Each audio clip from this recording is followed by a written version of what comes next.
ചായപ്പൊടി തീർന്നിരിക്കണേന്ന് പറഞ്ഞ കാരണം ചായപ്പൊടിയും പഞ്ചസാരയും കൂടി ഉള്ള സെപ്പറേറ്റ് ആണ്, ഒരു പാക്കറ്റാണ് കേട്ടോ വാങ്ങിക്കൊണ്ട് വന്നത്. അപ്പോൾ ഞാൻ പഞ്ചസാരയും കൂടി പൊട്ടിച്ചിടുന്നുണ്ട്. പഞ്ചസാര 1 കിലോ ഉള്ളൂ കേട്ടോ. ചായപ്പൊടി ഞാൻ അതിൻ്റെ പോലെ തന്നെ ചായപ്പൊടിയുടെ പാത്രത്തിലും പൊട്ടിച്ചിടുന്നുണ്ട്. ഇതിവിടെ ഹരിതകർമ്മ സേന വരുമ്പോൾ അപ്പോൾ തന്നെ ആ പാക്കറ്റ് അങ്ങോട്ട് മടക്കി വെച്ച് കഴിഞ്ഞാൽ അവർ വന്ന് കൊണ്ടുപോയിക്കോളൂ കേട്ടോ. അവർ വരുമ്പോൾ കൊണ്ടുപോയി അങ്ങോട്ട് കൊടുത്താൽ മതി. പിന്നെ അവിടെ ഇവിടെയൊക്കെ വെച്ച് കഴിഞ്ഞാൽ നമ്മൾ ഇസം എടുത്തുകൊണ്ടും പോകും. ഈ കവറും പേപ്പറൊക്കെ ഇങ്ങനെ കീറി പെറുക്കിക്കൊണ്ട് ഇടുവേ. ഇന്നങ്ങനെ കാര്യമായ പണികളൊന്നും ഇല്ല കേട്ടോ. ഇന്നലെ അരിവരച്ച് വെച്ചിട്ടുണ്ടായിരുന്നില്ലേ, അത് ഇന്നാണ് എടുക്കുന്നത്. ഇവന് ഗോതമ്പിൻ്റെ പുട്ട് വേണ്ട, അരിപ്പുട്ട്. ജോയ്സിനും അരിപ്പുട്ടായിരുന്നു കേട്ടോ. ജോയ്സൻ കഴിച്ചിട്ട് ജോയ്സിനും പോയായിരുന്നു.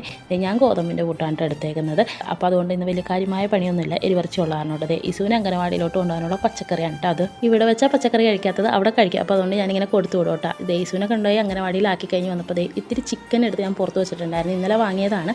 മസാലയൊക്കെ പുരട്ടി പിള്ളേർക്ക് വറുത്ത് കൊടുക്കാനൊക്കെ ഇട്ട്. നോമ്പ് തുടങ്ങണേലും നാളെ. അപ്പോൾ ഇത്തിരി വെളുത്തുള്ളി, പച്ച വെളുത്തുള്ളി ആയിരുന്നു, അത് ഉണക്കാൻ വേണ്ടി വെച്ചിട്ടുണ്ടായിരുന്നു. എരിവറച്ചിയും കൂട്ടി ഉച്ചയ്ക്ക് ഞാൻ ചോറ് കഴിക്കുന്നുണ്ട്. എരിവറച്ചി നുറുക്കുമ്പോൾ നമ്മുടെ 4 വിരലിൻ്റെ വീതിക്കും നീളത്തിനൊക്കെ ആയിട്ടുള്ളതുപോലെ നുറുക്കിയെടുക്കുന്നുണ്ട്. ഇത്തിരി ചെറുതായിപ്പോയേ.